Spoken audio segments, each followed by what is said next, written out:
Hey, it's working.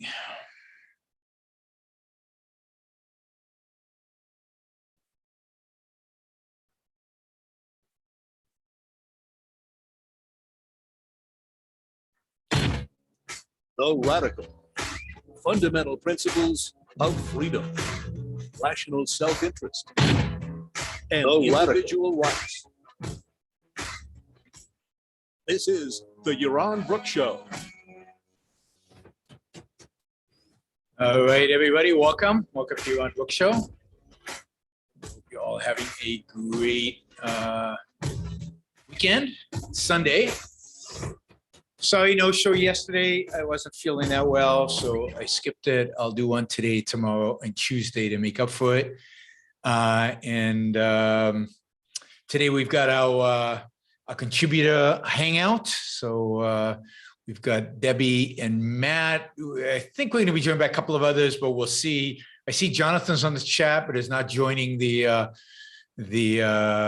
Zoom call. But maybe a couple of other people will join. If not, it's a great opportunity to ask questions in the super chat. Otherwise, the pressure will be on Matt and Debbie to come up with lots of questions. If you notice, background is continuing to evolve. So let me know what you guys think.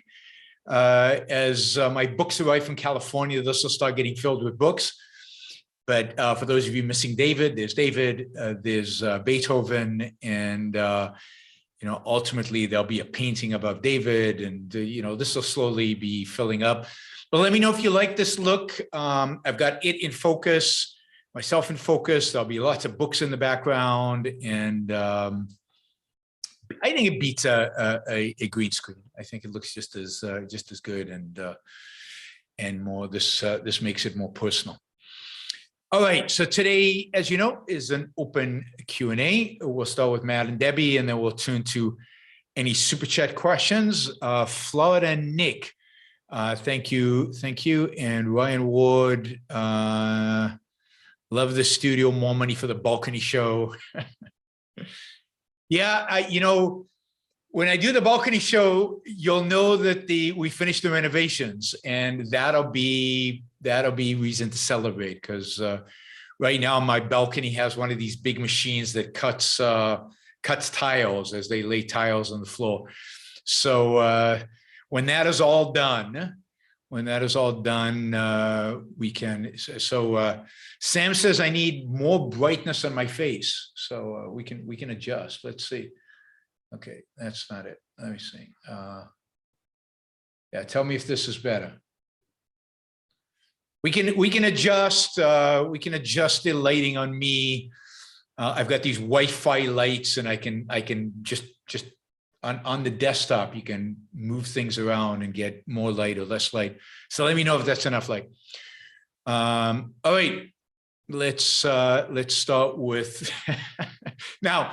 The problem is that we get conflict, right? So Wanda Freeman says more.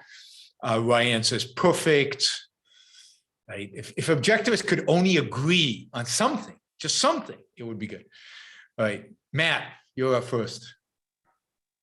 Okay, so I wanted to just throw out an idea that I had that I've always thought that the government shouldn't run huge deficits, that we shouldn't that the government shouldn't be borrowing money from tomorrow to pay for consumption today. And that seemed obvious to me. And I thought of a counter argument that I haven't really heard that I feel like is the best one for it, that surprised myself a little bit, that everything that exists in the country, all the private wealth, and then whatever public assets there are, like roads and whatever infrastructure may be, dams, all of those assets, everyone alive, myself, will die at some point, and future people will inherit all those assets.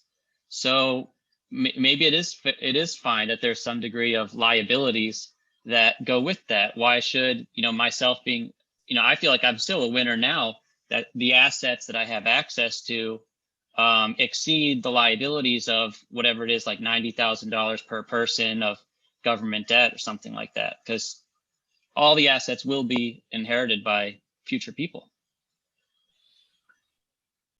Sure, but even in that case, I mean, they will be investing in their own, in maintaining the assets and other things.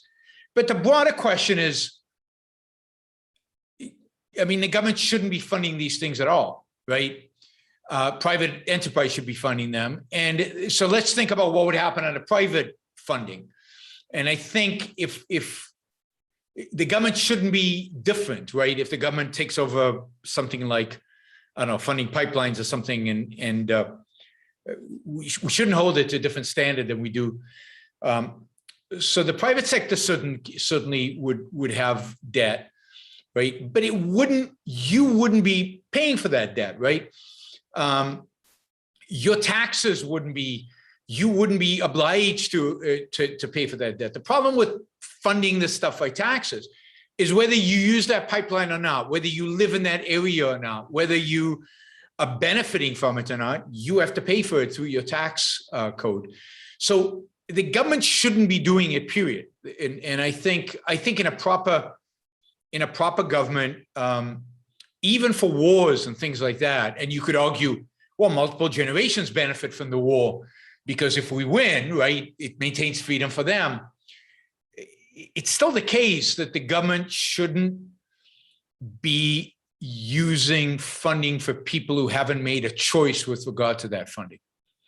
So even when it's a proper government function, they should only be funding it from people who have a choice whether to fund it or not, right? So, for example, if you go to war, I think government would sell bonds to pay for the war, right? Even in irrational. Well, people can choose whether to buy the bonds or not. But the government should pay it back quickly.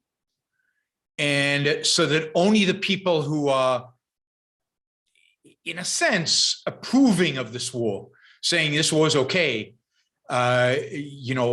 also involved in funding it, so that future generations who had no involvement in the war, who had no decision-making, who had no relation to it, while they benefited from, sure. I mean, we all benefit war-free writing off of Aristotle, never mind off of the 19th century, industrialists and off of all this stuff. We all benefit. That's just life.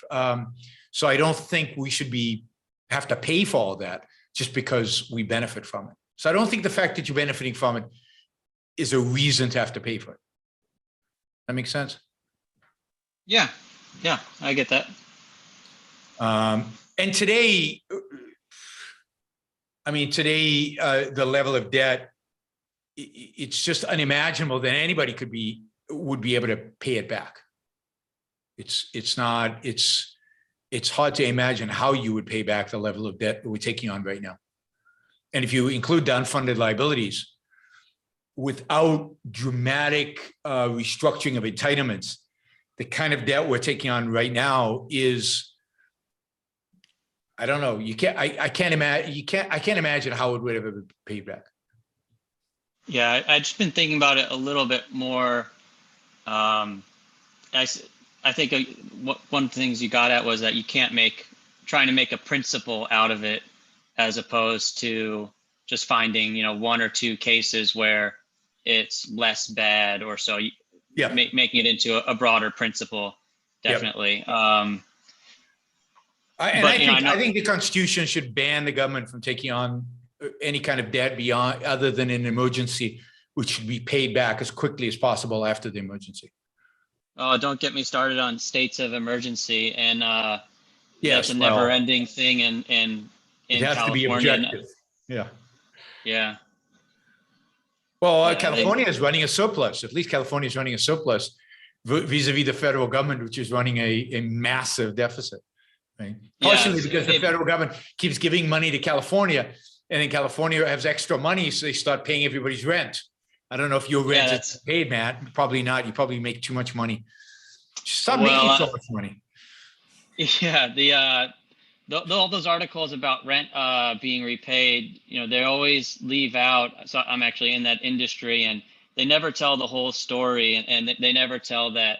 It makes it seem like it's so easy, like, oh, you just do some form and you get this money. So I have, on behalf of my residents, dozens of applications in that this program came out in January and haven't gotten a single penny.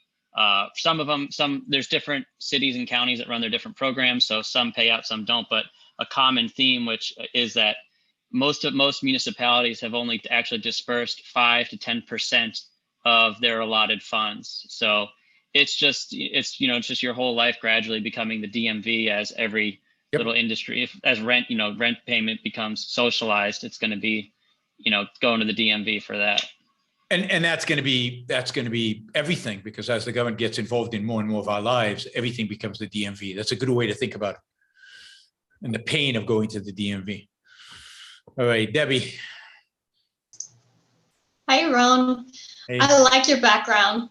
It's much improved from last time we did this $100 hangout. You had just sort of a yellow haze behind you. Yeah, that was bad. I changed the lighting so there's spotlights above. And for some reason, what's popular these days are these yellow lighting, warm, they call them warm light. And so I changed them to white. And it's like night and day. It's so much better. It's so much cleaner. We're not putting any yellow light bulbs in our home. It's horrible. And yet it's what sells. People don't have taste. Huh. Yeah, I guess not. I'd much rather look at David and Beethoven. Yeah. Those nice flowers you have there. So I have a question that's somewhat tangentially related to the last one. In cryptocurrency. So I was listening to... We lost your audio a little bit there. So it's just the question part, start over. Okay. So the question is involving cryptocurrency. Okay. I was listening to the CEO of Cardano on Lex Friedman's podcast and recently, and they mentioned something that I had not heard, which is that the country, El Salvador, has officially recognized cryptocurrency as legal tender. And then they were kind of riffing on the idea of, well, is this sort of a foot in the door for getting around these fiat currencies and using crypto, because other countries through the foreign exchange have to recognize the El Salvadorian currency, and is this sort of moving in the direction of getting away from these centralized controls of currency? And my thought was, that sounds encouraging. I mean, I like the idea of not having governments be able to print money and control the currency, but I also thought, ain't gonna happen, because I mean, up to and including, like, there's no way our government's gonna let go of that. And I think even if they had to go as far as some kind of a covert operation to overthrow the El Salvadorian government and install a new one that would reverse the decision to recognize crypto, that whatever it took, that they would do it. But what do you think about this general idea? I mean, do you agree with me that they would just do whatever they had to do to stop it? But if they couldn't, and if it were something that became a phenomenon where we could circumvent base fiat currencies, would that make cryptocurrency more appealing to you as a medium of exchange? So first, I appreciate your cynicism about our government. I'm with you completely. I wish I weren't. I wish it were, but I think it's realistic. I think that's right. If they have to overthrow the government in El Salvador to protect the dollar, they would do it in a heartbeat. They wouldn't have second thoughts at all. No question about that. I mean, it's complicated because what El Salvador has done is illegitimate, right? Because what has El Salvador done? It basically has told business owners that crypto is currency they have to accept. So even if they don't want to accept it, legal tender means they have to accept it. And you take a currency, it's not a currency, you take an asset that sometimes drops in value 10% in one day, and sometimes in an hour during the day. And I'm a business owner and you want to buy something from me. I don't know how much Bitcoin to charge you. How quickly can you get it to me? How quickly can I sell it? Because I don't know what the price will be in half an hour. It might be higher, it might be lower. So it's what El Salvador's done is very, I think, very bad for business owners in El Salvador. because it forces them to accept this incredibly volatile asset as a currency when I don't think they would want to. It's one thing to say it's illegal to accept it if you want to. And in the United States, anybody can accept cryptocurrency. I mean, Tesla was accepting Bitcoin, right? So changing it to legal tender suddenly forces business owners to accept it, which is a violation of rights and really, really bad. Now, what would it do? It's really hard to tell. I mean, I can see a lot of people who want to transact in Bitcoin would go to El Salvador to buy stuff. So maybe there'd be some increased consumption activity in El Salvador. The business owners, my guess, would sell the Bitcoin immediately on the other side of it. So there's not to take the volatility risk or the value risk. If Americans wanted to buy something from El Salvador, is it easy for them just to use dollars and exchange them into Salvadorian, whatever the local currency is other than, or is it easier for them to change it into Bitcoin?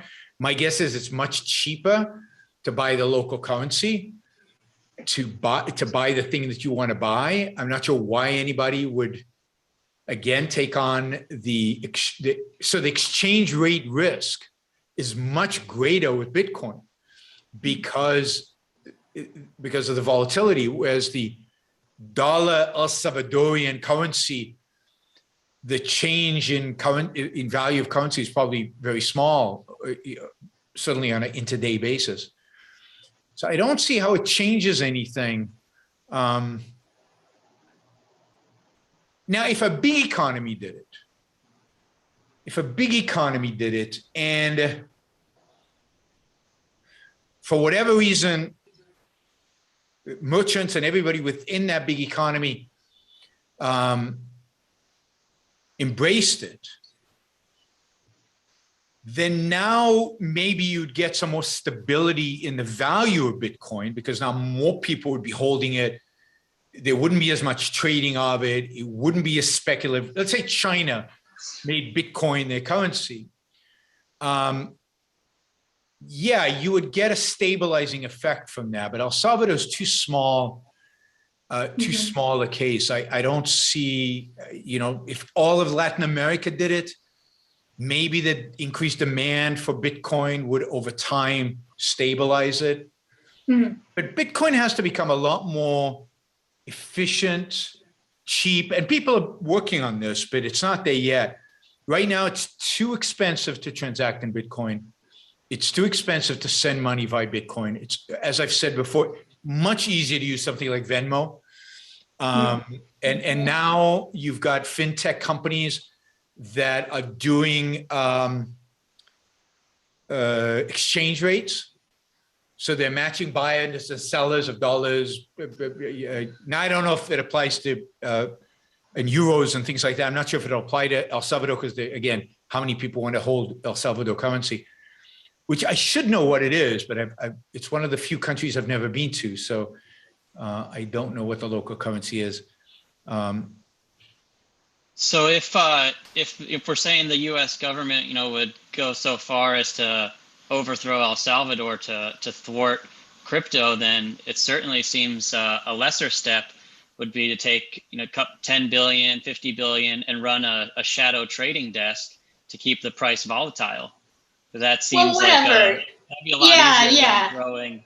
I know we're half joking about all this, but so I'm half joking too. But a common criticism is that it's so volatile, and then another one is that the mining operations use fossil fuels and are bad for the environment. Then the CIA could totally set up some some fossil fueled fired data centers and server warehouses to sabotage the environment and then buy and sell at a loss to manipulate the volatility. So I'm half joking, but God, I hope nobody for the Fed. I hope nobody for the Fed is listening, and you're giving them all these ideas on how to destabilize Bitcoin. Oh my God, I'm saying, oh my God, there's a socialist, I think, on the chat who's, I am, while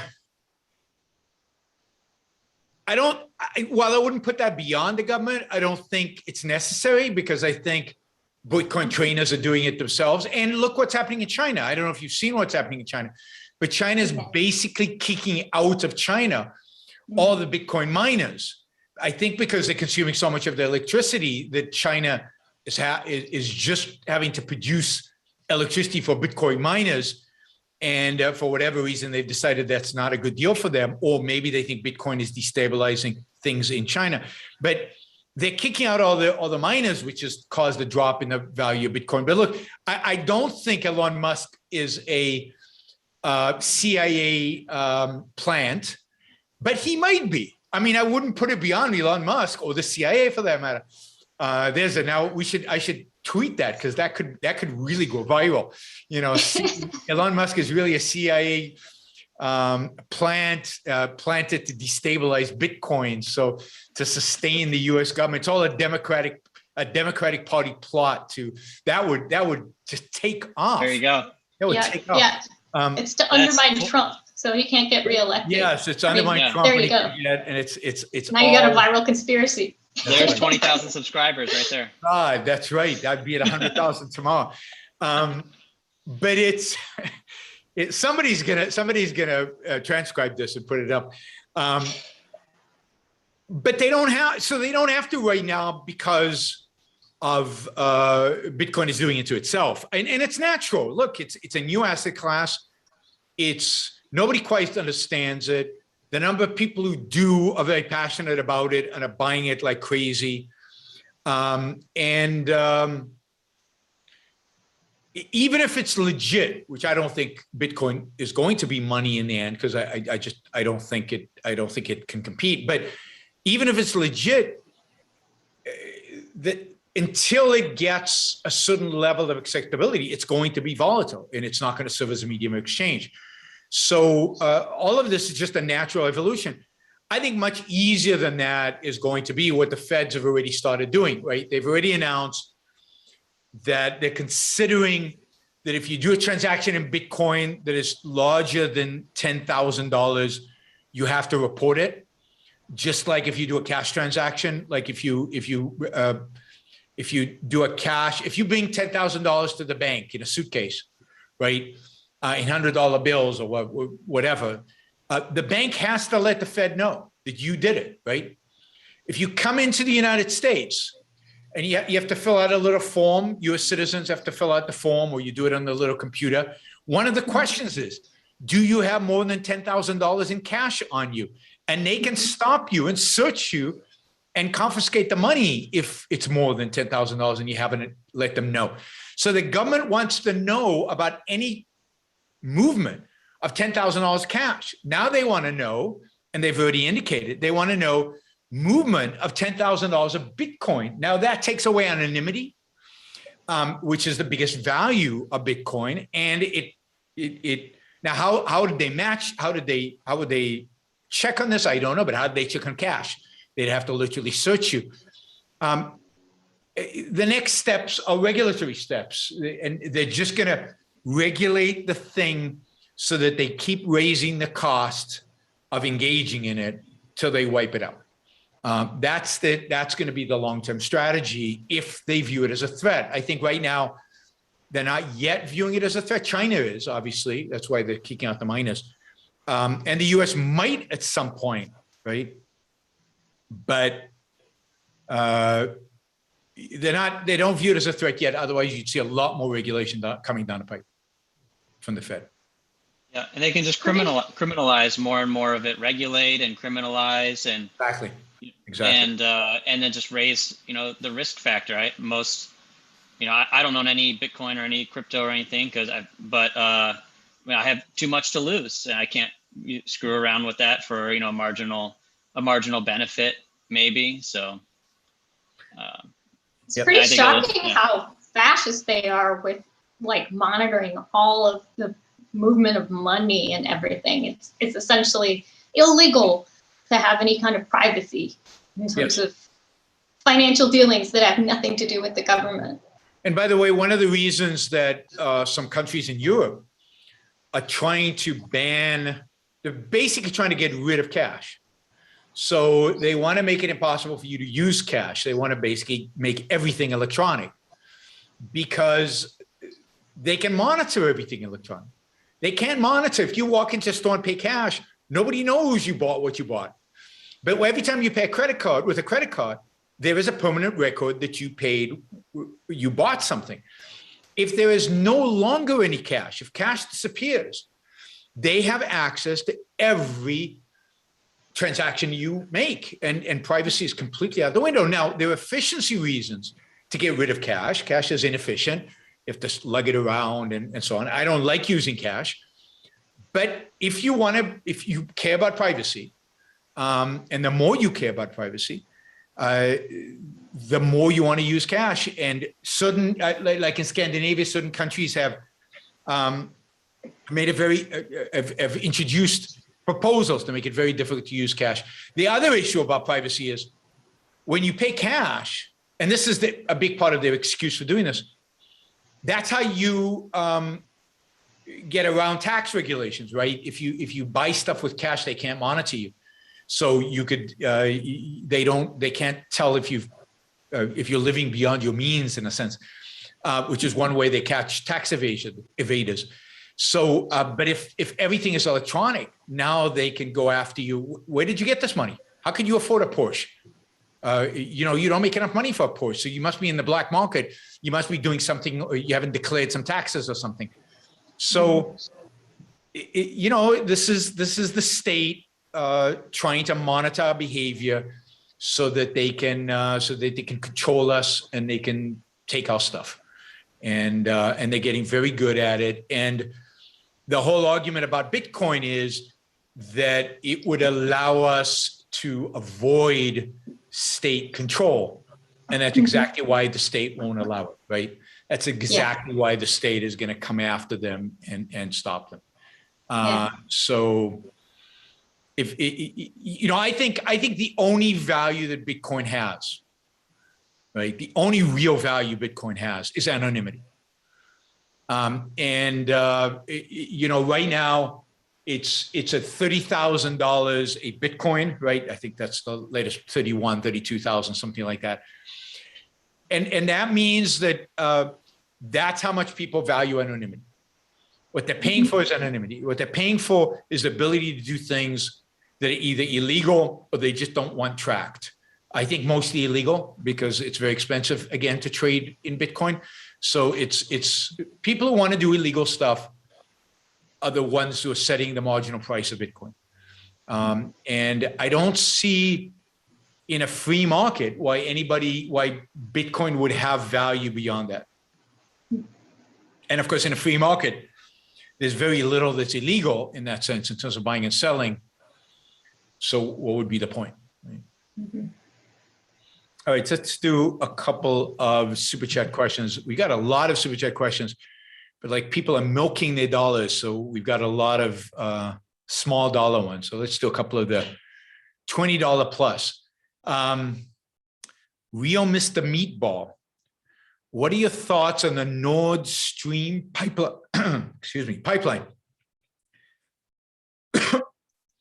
Actually, let me do this one first because it relates to what we just talked about. Is making Bitcoin legal tender any more immoral than making a fiat legal tender? No, it's not more immoral. It's just you've already done one immoral thing by making the fiat money locally in El Salvador legal tender. Now you're making another one. So you're adding to it. And what's more immoral with regard to Bitcoin is that the local currency is relatively stable in El Salvador, in most countries, relative to Bitcoin. So what you're doing by making Bitcoin legal tender is you're screwing your own business people. You're screwing your own merchants. Because now they have to accept something that they wouldn't otherwise, and that has massive volatility. And legal tender the fiat legal tender right now is less volatile than Bitcoin. So it is worse than the legal tender practically. Morally, they're both offensive, but at least with the fiat currency, the possibility of the person losing a lot of money in a day is small. The possibility of losing with Bitcoin in a day is high. Right now, it's very high. Okay, what are your thoughts on the Nord Stream pipeline? Now, just correct me if I'm wrong, but I think what you mean by the Nord Stream pipeline is the pipeline going from Russia to Germany, bypassing Ukraine through the North Sea to supply natural gas to Germany and Western Europe. What are my thoughts on this? I mean, so Mr. Meatball confirms that yes, that is what it means. I mean, I think it's a strategic mistake for Germany and for the rest of Western Europe to do it. It makes them economically reliant on an authoritarian state, Russia. I don't think that you should do things like that as a state. If private German companies want to fund a pipeline from Russia to Germany to bring natural gas, then fine. Maybe this is a private pipeline. I don't know. I'd have to do the research in terms of whether German companies are doing it. But I think it's a strategic mistake for Germany long term to be that reliant, particularly given that Germany has decommissioned all its nuclear power plants. It's shutting down its nuclear power plants, which is like the nuttiest thing possible, is heavily investing in solar and wind, which is completely unreliable and is creating massive problems of supply of electricity and energy in Germany. And therefore, is likely, as they shift more and more of their consumption to solar and wind, to land up being more and more reliant on Russia for their energy needs. So if you take the entire program, the only other power producing plants in Germany that are working are coal plants, and as a consequence, they are massively importing huge amount of coal from Poland. But of course, coal is the first form of energy to be shut down by the environmentalists because it is, according to them, the dirtiest form of energy. So it's likely coal will not be around long-term in Germany. They'll have more and more of these, solar and wind, and therefore they'll rely more and more on Russia to fill in the gaps with natural gas. So the whole energy strategy of the state of Western Europe, with the exception of France, France is the only country in Western Europe I know that has a sane, so at least semi-sane energy policy. They're building nuclear power plants like crazy. It's the only country in the world, other than I think Japan, that has a significant number of nuclear power plants. And building more. So Germany is completely nuts. So I think it's a horrible, strategically, it's a horrible idea. All right, let's do one other $20 question by Bedola. All right, from the UK. Oh, UK? Or is that euros? That's euros. I'm not sure where Bedola is from. What makes people value different things? I.e. Jobs and Woz, Apple founders, were both geniuses, but had very different strengths. Is this an inborn temperament such as introversion or extroversion?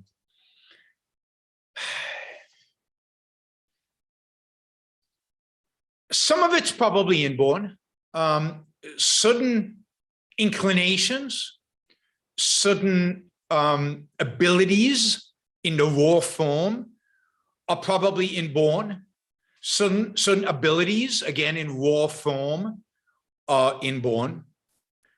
But the rest of it is a consequence of choices that we make. Introvert or extrovert, I don't know if that's inborn or whether that's learned or chosen. I don't know that anybody knows which traits, which ideas, what is exactly inborn. No ideas are inborn, but what's the difference between them? What are choices and what are not? I think this whole area, which evolutionary psychologists think they've got the answers to, is completely pre-science, or the very beginnings of science. We know very little about what is inborn and what is not. We know very little about the impact choices we make when we're very young have on our character and on our values and on traits that we have. But my suspicion is that most of it has to do with the kind of choices we make when we're young, the kind of things that we choose to focus on, that we choose to be stimulated by, starting when we're very, very, very young. So it has to do with how Wanda Freeman says 99.99999% of human is software. Yeah, but it's software that we have control over, that we are writing in a sense, often not consciously, particularly when we're very young. So some of it just has to do with what do we choose to engage our focus with, and what do we choose not to engage our focus with.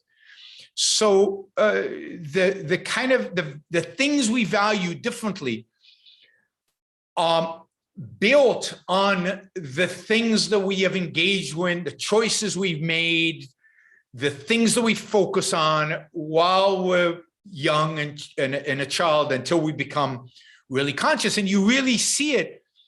You see children already different when they're young, partially because they have a different genetic makeup, but also because they've just already made different choices.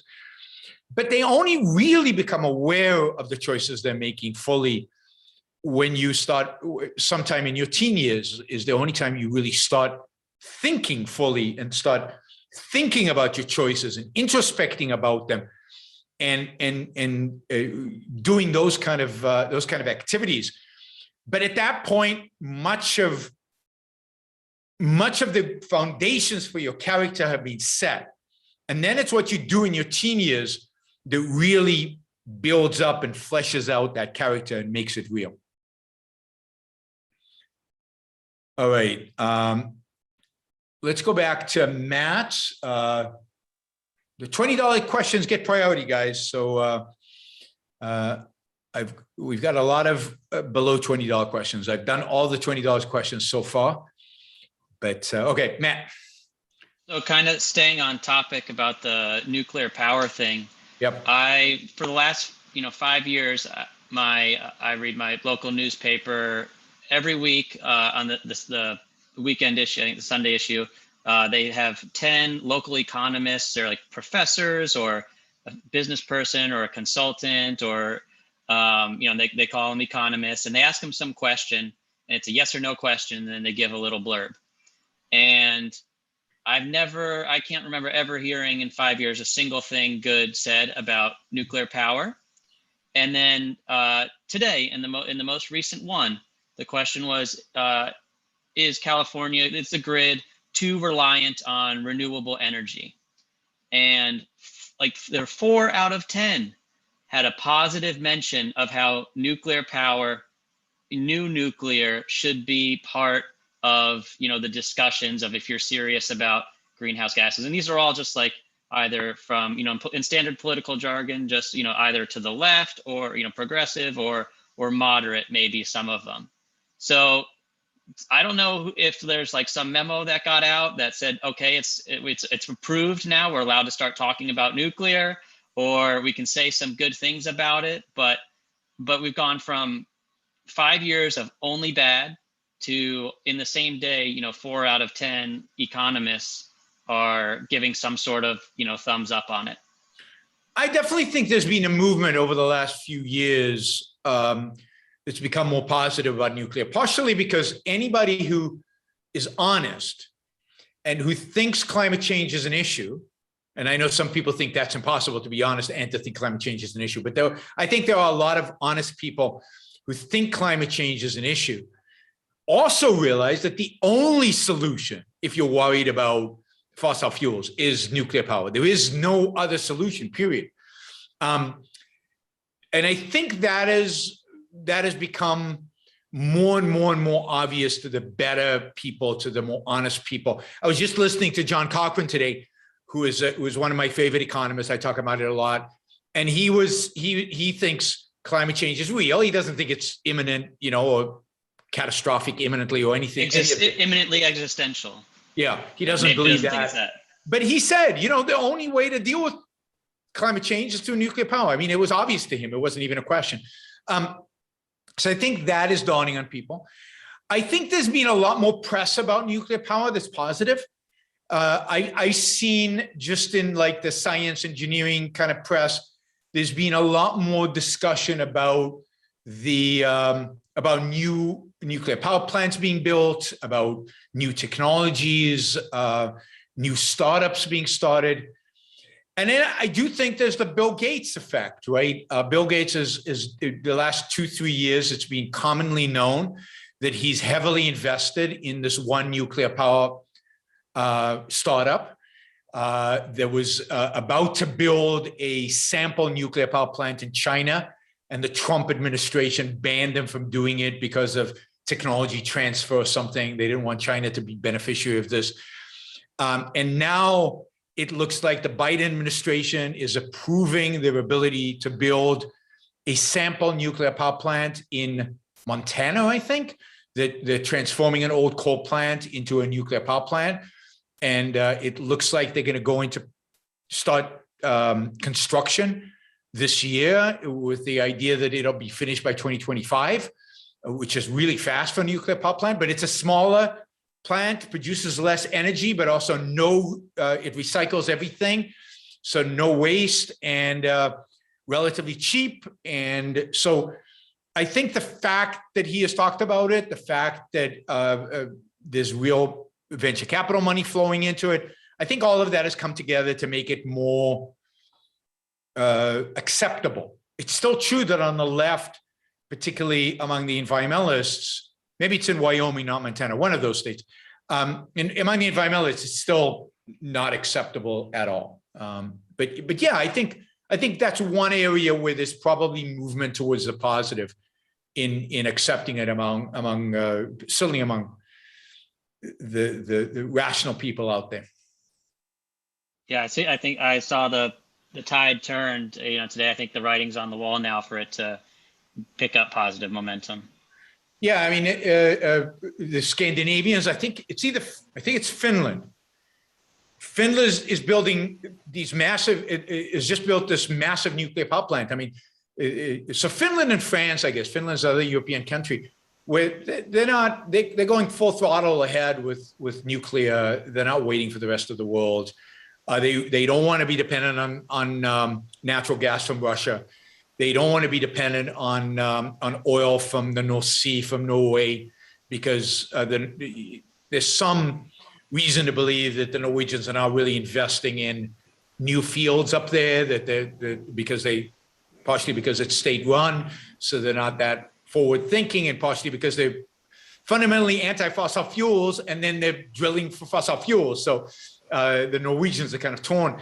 So Finland is going to be energy independent, basically nuclear, and I think Sweden is as well.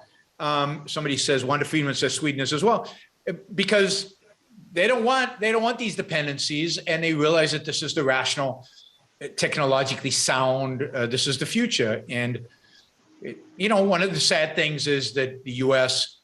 is so behind on nuclear, and nuclear is a fascinating field because I think we went into nuclear too quickly because government subsidized it. Because of that, we built nuclear power plants that weren't that good. They were marginally less safe than otherwise, and they just didn't run very efficiently and were very expensive and so on. So they became very unpopular because they were expensive, and then we had Three Mile Island. So then the environmentalists had a pseudo excuse to promote banning them, but that's because we went in too early because of government. So we never allowed the market in nuclear to evolve properly, whereas other countries waited and they invested in nuclear only after the technology was much better. And that's why in Western Europe and in Japan, nuclear power plants are much better than they are in the US because they came on board much later. And then they had less of a crazy backlash against it. It's funny how in some ways, in some areas, Europe is saner than the US, where they have less regulations. They don't quite believe in as many as in the regulatory state quite as much as we do. Debbie. So a couple comments on that. First of all, on behalf of Alex Epstein, I have to point out solar and wind are not renewables. They are unreliables. Yes. And they are. I just did an interview with Alex like an hour ago. We did a whole hour on Puerto Rico. So hopefully and we talked about nuclear and we talked about unreliables. Yes. Yeah, I was just thinking, if Alex hears this, he has to be redeemed with this. No, they're not renewable. Okay. Did I say renewable? No, it wasn't you. Okay. Yeah, no, it was Matt. And yeah, I think that was the title of the question in the newspaper. Yeah. No worries, Matt. And then also there's a really good book about this, about nuclear power. And it was written by, I can't remember the name because it's been many years since I read it, but a really good comprehensive book about nuclear power. And it was written by an environmentalist who learned about nuclear and about how unreliable the unreliables are. It's called Power to Save the World.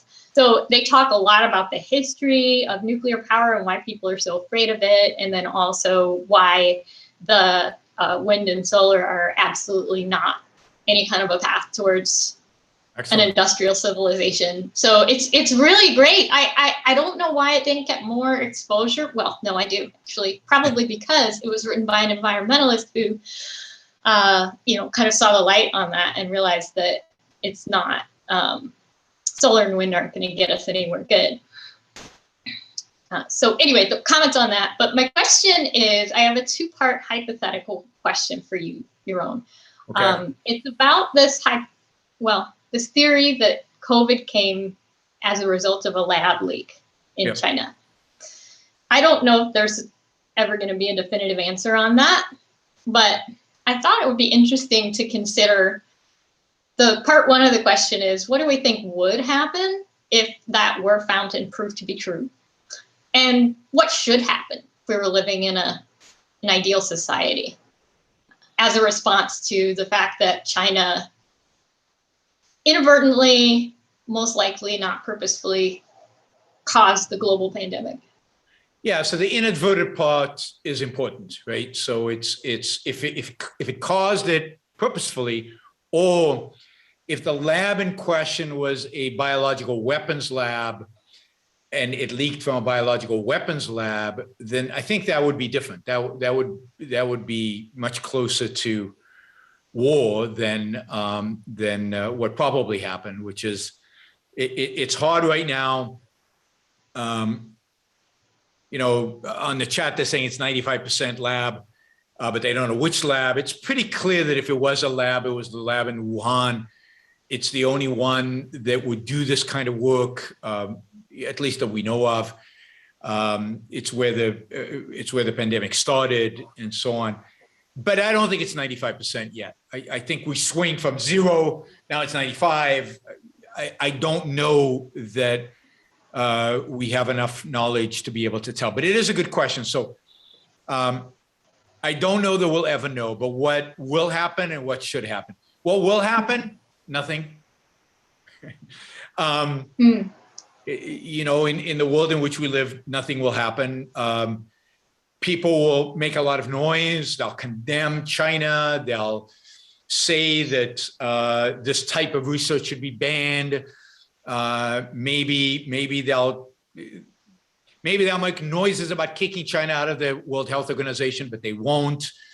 I don't think anything will happen. What should happen? Well, it's complicated because the whole structure of things is wrong. So it's hard to just on one issue fix things. But certainly the United States should stop funding research at labs in China, which the United States was funding this Wuhan lab. Various elements in the US government were funding the Wuhan lab over the years because they wanted information about COVID. And let me make this point. I actually think that what's bad about this is not that it leaked.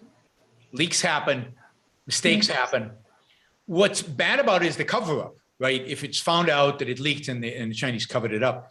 Yeah. I mean, the leak, you could argue whether this research should be happening.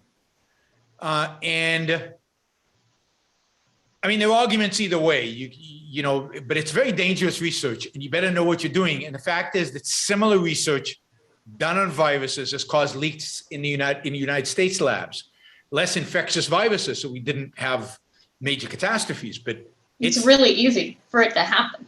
It can All happen. You need is like someone get infected because they don't perfectly follow the biosafety procedures. They get a little bioaerosol, they get it, they leave the lab. That's all it takes. That's it. So it should be there should be some kind of agreement between countries to ban this kind of research until we can have, instead of category 4, category 5, I guess, I don't know, whatever, where robots are doing the research and you're really behind a screen and never interact with a virus, so you're never in that position where it can leak. Something like that. But even then, you'd have to pass material into the chamber with the robots, like reagents and whatever, So there's no way to have it completely hermetically sealed. I don't know if there's any such thing. It could be done in orbit. It could be done in orbit. That's right. In space. There you go.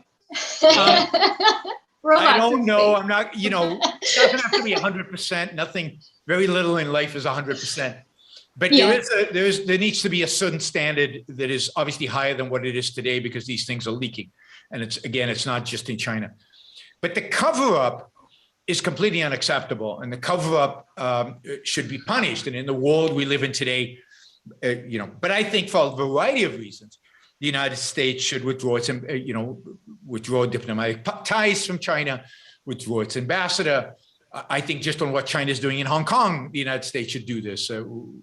It's amazing to me that there's been no talk about the fact, or very little, that the last kind of real free press in Hong Kong, the last newspaper standing that was free in Hong Kong was shut down last week. And it's almost didn't make any of the press, nobody cares. And they were shut down because of the Chinese. So Hong Kong, this is the final, Hong Kong is basically completely, utterly taken over by China at this point. They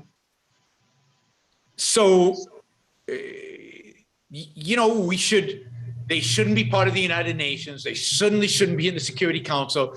They shouldn't be in the WHO, or if they are, they should be in a very minor role there, just as an information provider. Every international organization that is an international organization that has free countries in it should ban the Chinese and exclude them from it. And then the private sector should also take action. I think the real consequences, a lot of these companies should really start thinking about whether they want to do business in China, how much business in China. I think some of that is already happening, but I think they should do more of it and start maybe shifting resources to other places in Asia that can match the advantages that China has without the cost that China, the moral cost, the ethical cost that China imposes. By the way, isn't it some version of a state science institute also? So there just shouldn't be, government research institutions. If it was a private company and I was a shareholder, then I could be held liable and wiped out and the company would be liquidated and the assets distributed to the victims. But if this was a lab in the United States run by the National Health Institute and it was reversed, I don't feel like I should be held liable for this and have to pay, the citizens of China and all the other ones. But that's just a problem of having these state science agencies. Absolutely. And in the United States, it's all state-run, right? All these labs are state-run, and most basic research, most of the research is done today by the state. And yes, it's hard to hold anybody accountable, right? It's accountable financially, accountable morally, accountable business-wise. Who are you going to fire? Who's going to do the firing? Yes, this is one more example. It's a good point of the corruption of science by the state. That 95% number, by the way, comes from Brett Weinstein. I'm not sure the right pronunciation, but he's been saying that he had some interesting points about why. Like, for example, that there were splice sites bracketing certain genes, and when you're editing a genome, you have to splice it in, and there has to be like an overlap in the code. Yep. And so he's saying that there are splice sites that are there, and it was pretty interesting to hear him talk about that. He seems to know a lot about biology. He does. Still, but he's a biologist, but there are other scientists that are claiming that no, there's no sign of human tampering with the genome of this, and they've been saying that. And I don't know, some of what Brett Weinstein's been saying lately, I don't know what's happened to him, and I think it's a little easier. So I'm worried about Brett. I'm worried about Brett. Definitely some strange comments on that when he appeared on Lex Friedman's show, just saying some things that were a little bit outlandish, but some of it at least sounded more reality. So I'm worried about him. So I don't know how much of what he says to take completely seriously and how much not, and how much is really based on science and how much not. I mean, when he introduced one of his guests as the inventor of the mRNA vaccine, and you look the guy up, and he's one of the guys, like you'd think that this guy was the inventor of the mRNA vaccine. And of course he's not, but and yet that's how Brett introduces him. And there's a little bit of, I don't know, he's become a little tainted with some of the conspiracy theory stuff. And that worries me. So I don't know how much to take his claims, but the idea about a lab leak has now become, it's not just Brett, it's all over the place. A lot of people agree. And, but I don't know that anybody has enough information to put a probability that's that high. That's a pretty high probability on something like this. I think it looks like it's more than 50%, but I don't know how much. I don't think we'll ever know. So it's probably not even worth speculating on how probable it is. I don't think that we'll ever really get to probably not as long as this regime is running China. Yeah. That's right. Yeah, exactly. All right, let's do this super chat. It's very easy, even for amateurs, to do CRISPR and sophisticated genetic experiments. For example, look at the YouTube video, I grew real spider silk using yeast. It's probably uncontrollable now. I think the CRISPR technology is pretty amazing. I mean, a few years ago, there was the guy who had genetically modified some genes that was self-injecting and making all kinds of claims about. Now, whether it's easy to make stuff that's actually viable, that can actually grow spider silk using yeast, I don't know. I think you have to know a lot of biology to do it. But the CRISPR technology itself, from everything I understand, is relatively easy to use, and they're selling do-it-yourself kits online, so people can engage in it. I still think you have to know a lot to make it efficacious, to make what you do with it, in a sense, efficacious. But could somebody capture a virus and use CRISPR to change its genomic code and unleash it on humanity? Yeah, they could. That's one of the reasons why we better get good at dealing with viruses. And what COVID, more than anything, COVID has taught us is that we're really, really, really bad at dealing with viruses, and that the governments across the Western world in particular were complete and utter failures, disastrous failures at dealing with this virus. So imagine if we had a virus that was more deadly. This was an easy one. This was like a trial run on something easy, and we got big F marks throughout. So imagine what would happen if you know, we got a real one. I just have to answer this one because I think if it's a serious question, then it's somebody who's a lefty doing a super chat. So I think it was $5. Mitch asked this. He says, "Your precious free market delayed my flight for nearly 3 hours last night. Nationalize air travel." Yeah, because national air travel does so well. You know, you get much better service at much lower prices. Wow, you know, where do you live?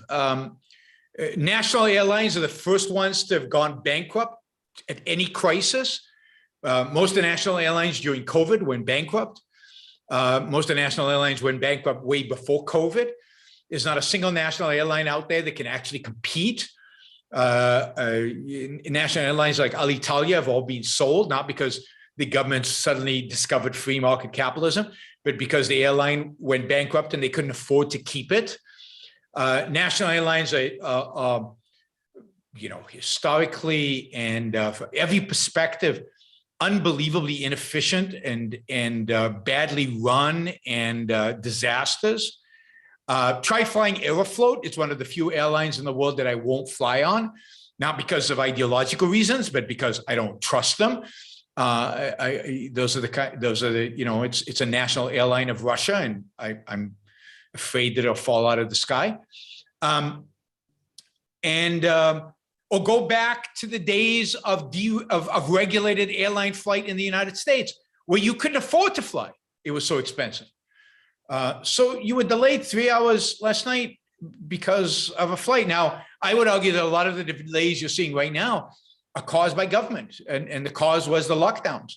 The lockdowns, which basically made it almost impossible for any of us to fly, even when we wanted to, because of government mandates that restricted our ability to move around, were disastrous to airlines. Airlines fired a lot of people, laid off a lot of people because government wouldn't give them a clear indication of when we'd get out of this. Now, they would have had to shrink anyway, but you know, governments then bailed out the airlines, gave them huge amounts of money.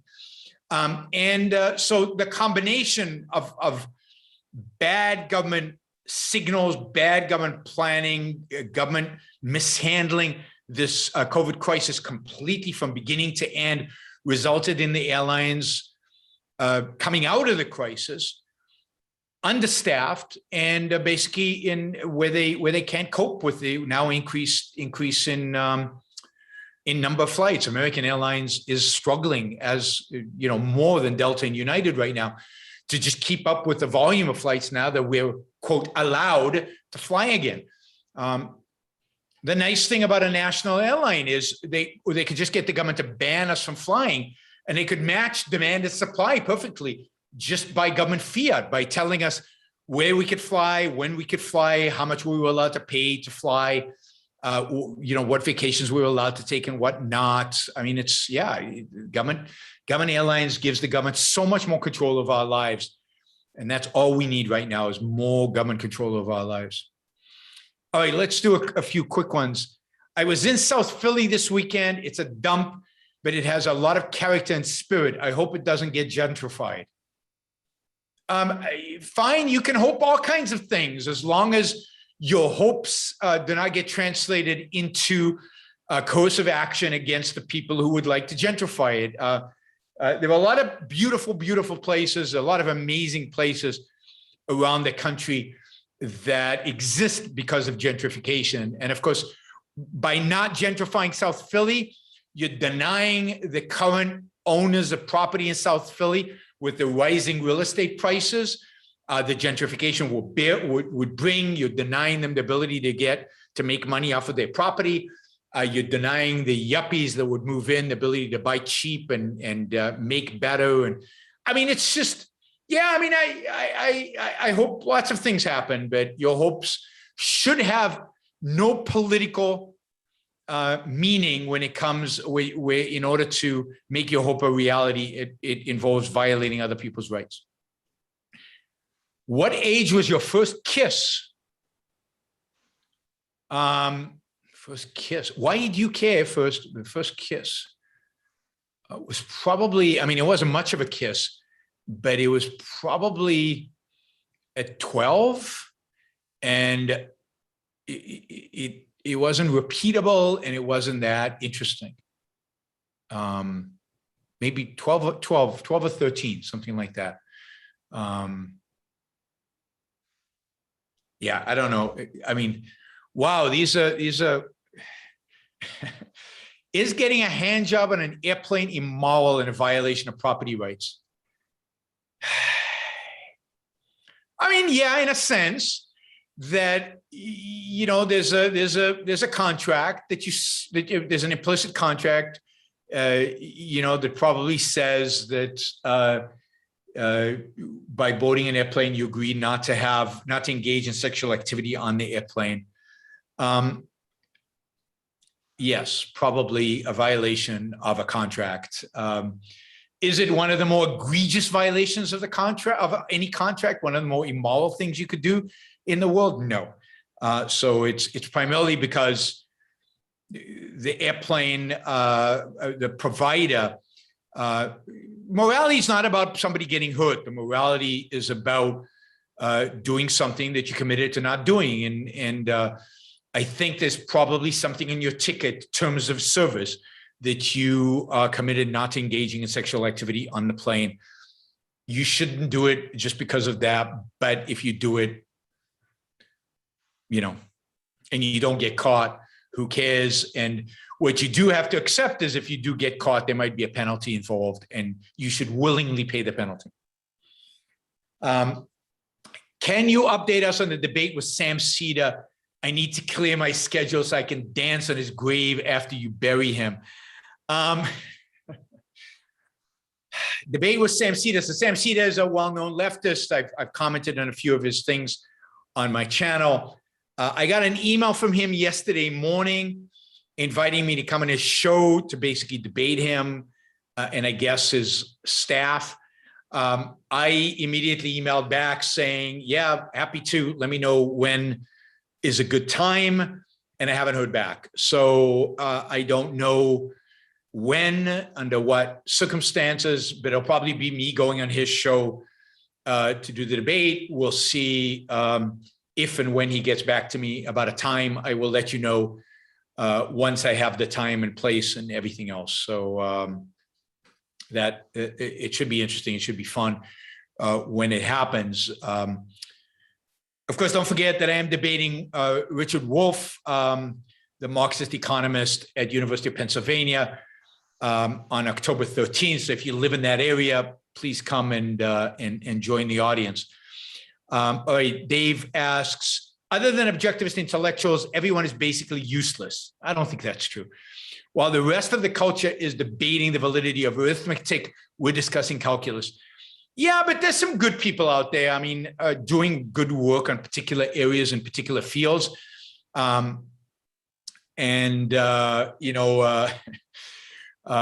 just mentioned John Cochran, for example, who's not an objectivist, who does good work on economics. I just watched a video of his this morning about inflation and about what causes inflation. And I learned a lot from it, and I find it interesting.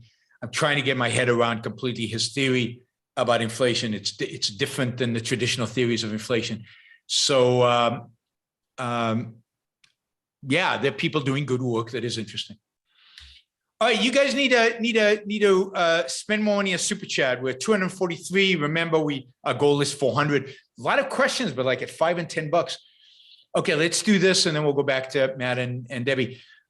Michael asked, if you do another year-long lockdown over an alleged COVID variant, should we start a revolution? I'm pretty sure you and Peter Schiff can afford enough mercenaries to take over Puerto Rico.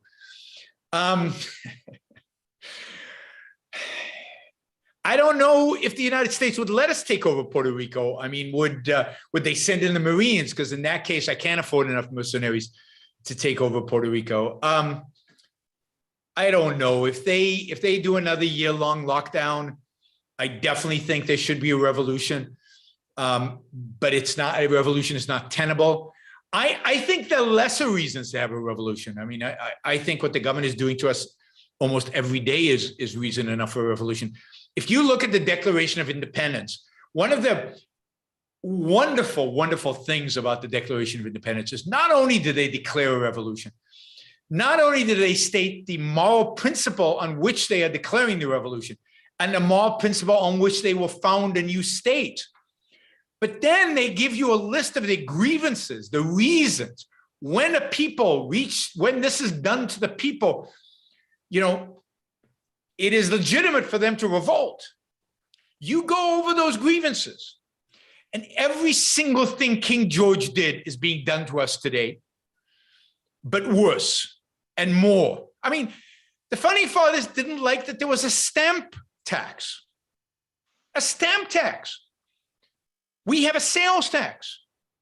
They only had a sales tax on stamps. We have a sales tax on everything, and a property tax, and an income tax, and a Medicare tax, and a Social Security tax, and a real estate transaction tax, and a capital gains tax, and a dividend tax. And God, you could go on and on and on. There's no end to the list of taxes we have. They had like a couple of taxes, and they declared a revolution. You could go through the list of grievances, and you know the king was going to regulate trade with the colonies. I mean, Trump regulated trade more than King George. Not to mention Biden, who's just continuing Trump, and not to mention everybody's. It just goes on and on and on. There's no sense in which the king. The only difference was the king was not elected, and we get to elect the bozos who rule over us. They don't even govern; they rule over us. So you know, there's more blame. The revolution is against us fundamentally, not just against the king. Yeah. So I'm not sure. I'm not sure the lockdown is going to be the straw that breaks the camel's back if all these other things that they're doing to us have not led to revolution. That is not going to. So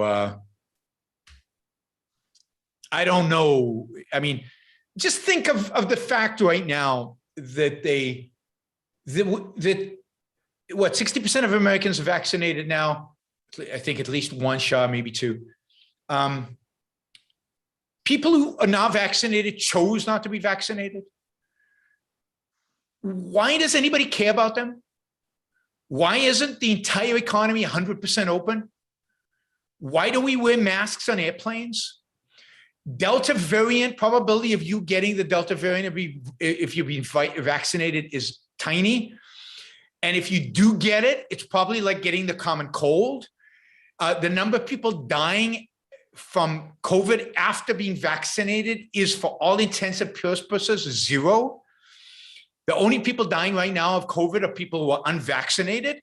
And if they can't get a vaccine, so there are two possibilities. They chose not to get vaccinated, then why do we care? Or they, for some other reason, they can't get vaccinated. They have a medical thing that they can. Then it's unfortunate, but you don't shut down the economy because a tiny minority can't get vaccinated. They should stay home while the Delta variant is unleashed. They can triple mask. They can whatever they need to do to avoid getting the thing. But and why are we forcing kids to get a vaccine when kids don't die of COVID? Very few have, and it's just the whole thing. It's just so irrational. It's so authoritarian. It's so nutty that if we haven't launched a revolution yet, another lockdown is not going to result in a revolution.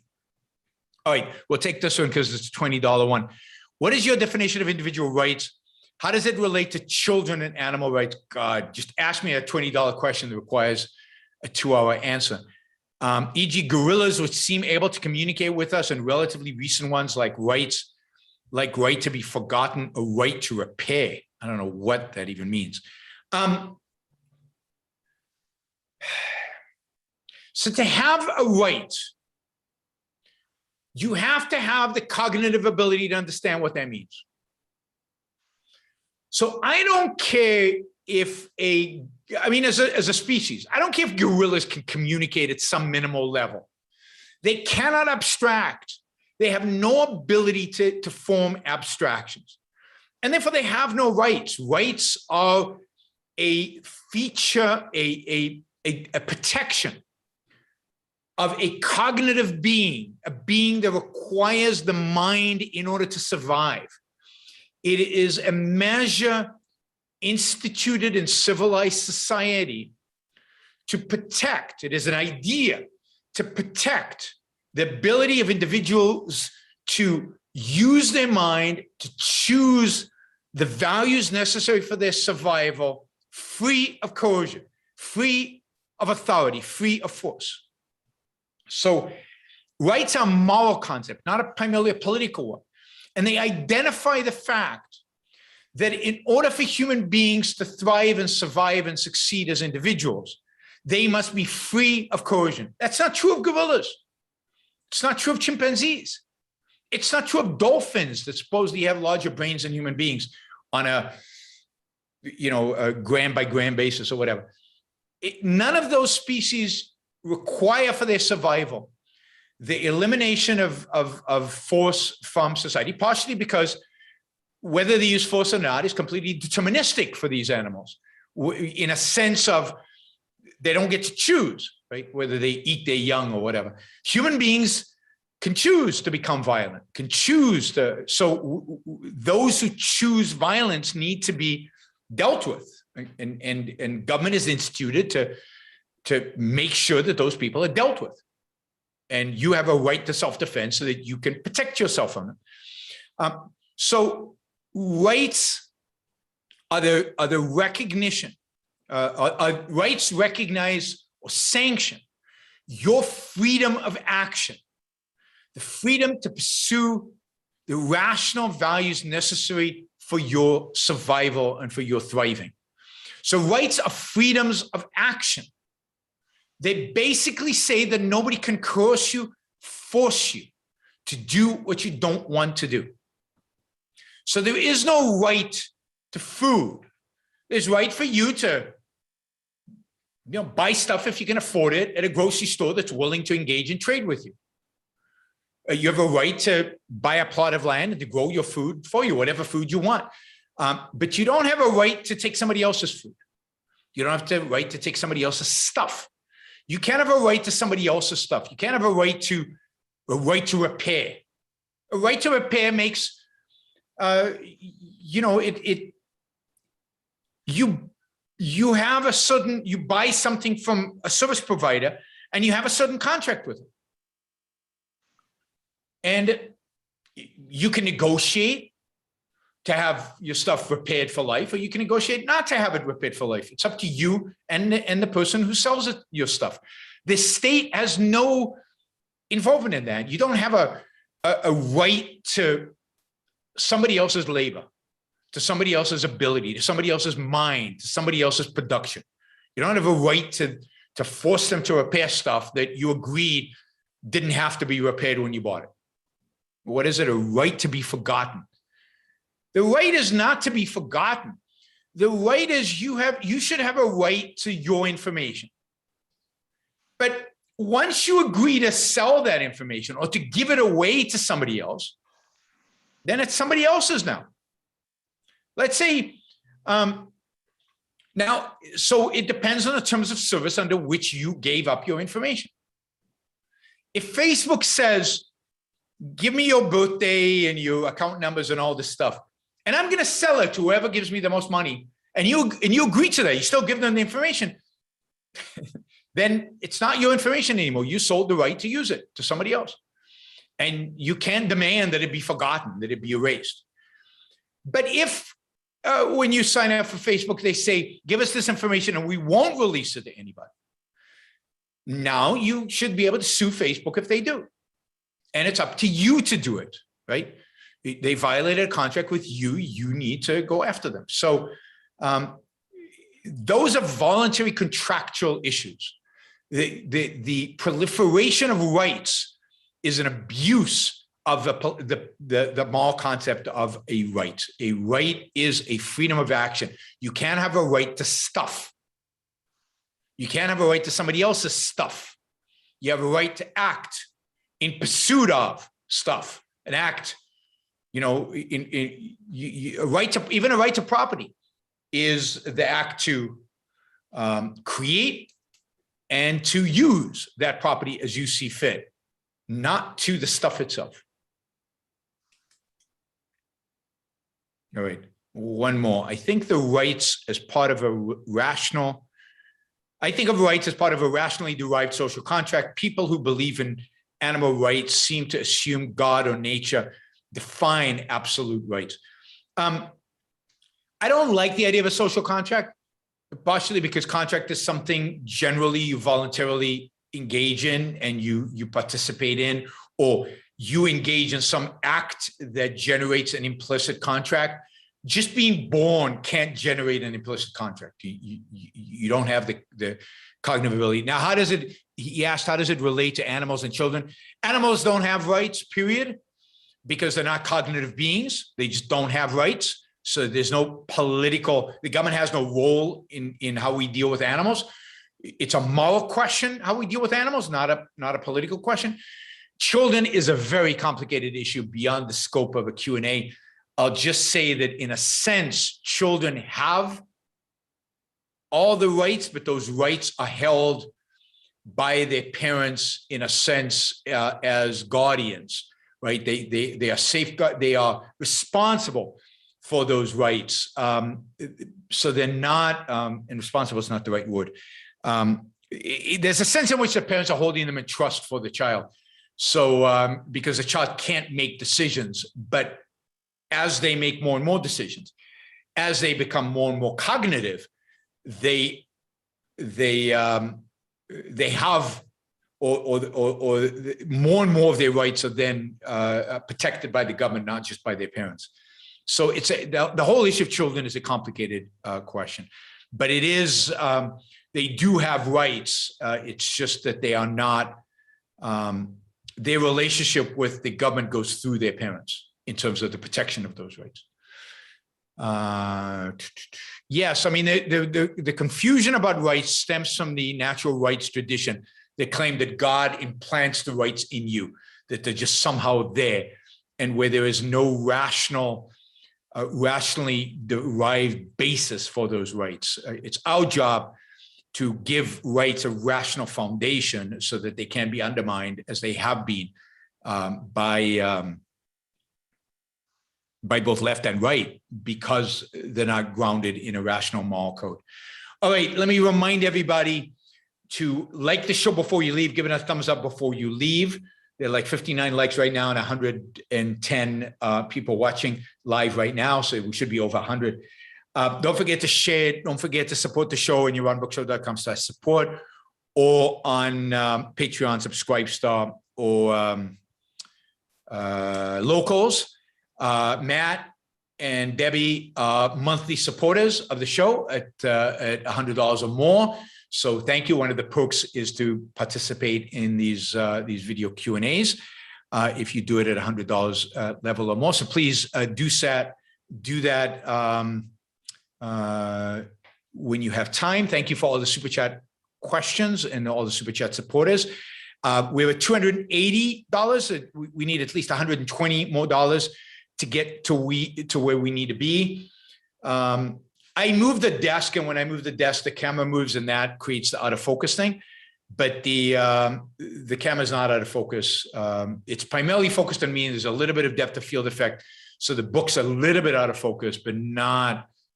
See, I can take them out of focus significantly. So it depends on the f-stop on the camera. But my desk is a standing desk, so these desks are not very stable. So if I do that with my little finger, it shakes the desk and the camera shakes. And anyway, more information that you guys probably need. And as I've said before, the bookshelf is empty because my books are in transit. That bookshelf will be full of books when the books are here. It might take a little while. All right, Matt. So I have a friend who I generally respect and is intelligent and has read Atlas Shrugged and The Fountainhead, and I would say is a fan, but not an objectivist, but overall, solid person. And he recently accused me of making a deliberate choice I consciously made of being irrational. So I'd like to describe the situation to you and let me know if you think I'm irrational. So I chose not to get the COVID vaccine.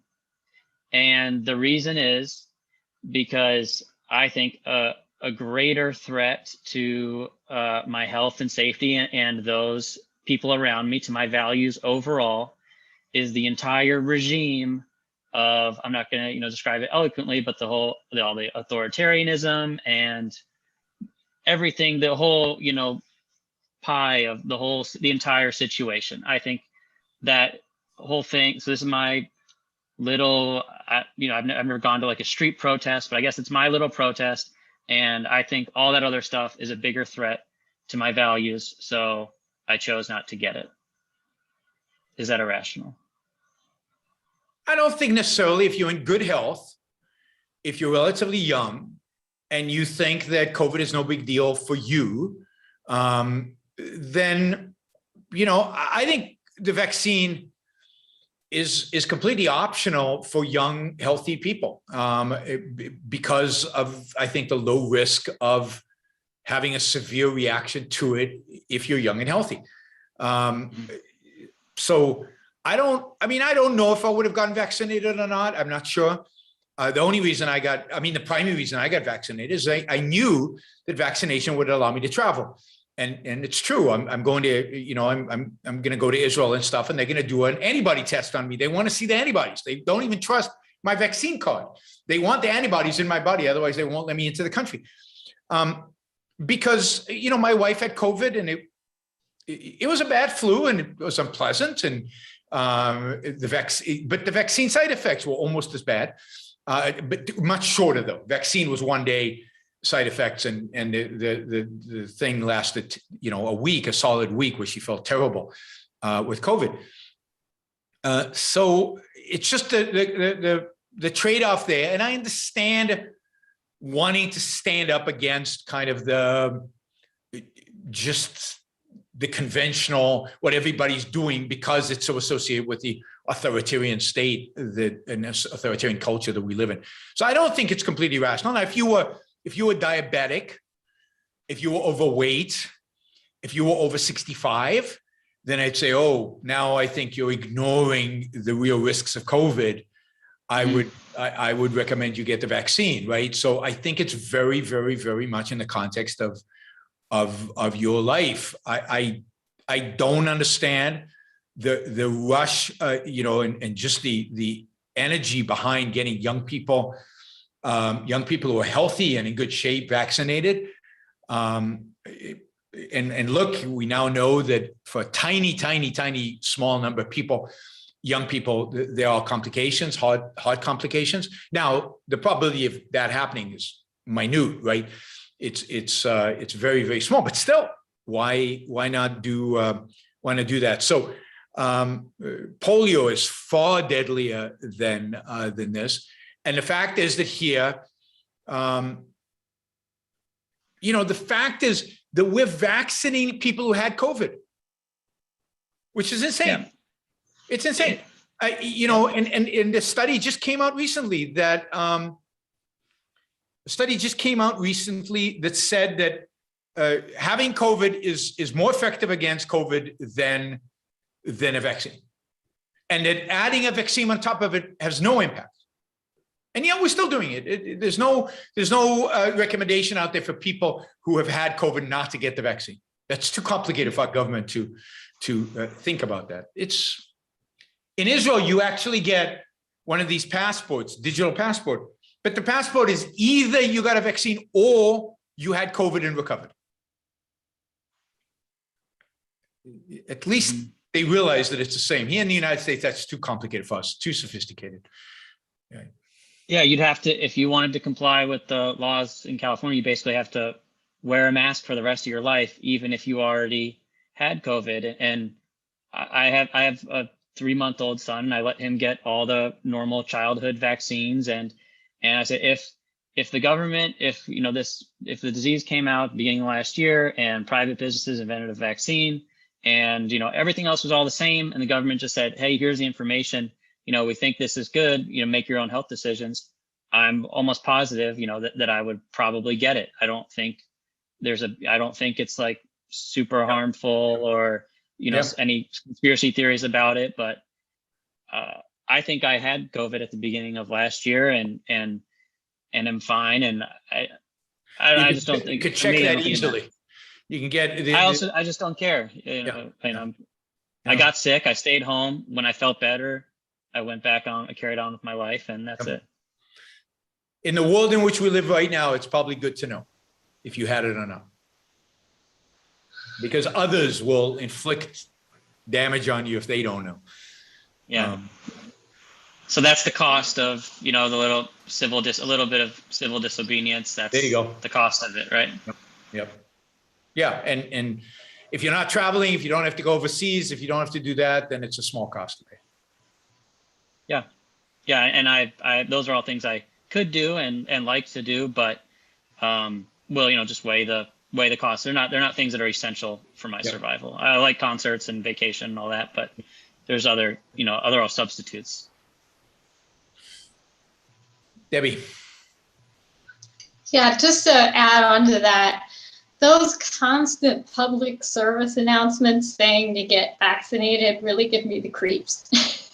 I am vaccinated because I do have to travel internationally for business. But, you froze. Whoops, are you guys there? Now, yeah, you froze for a minute. Maybe that was just my connection. Yeah, I don't know. Yeah, I have to travel internationally for business. Are you traveling already, Debbie?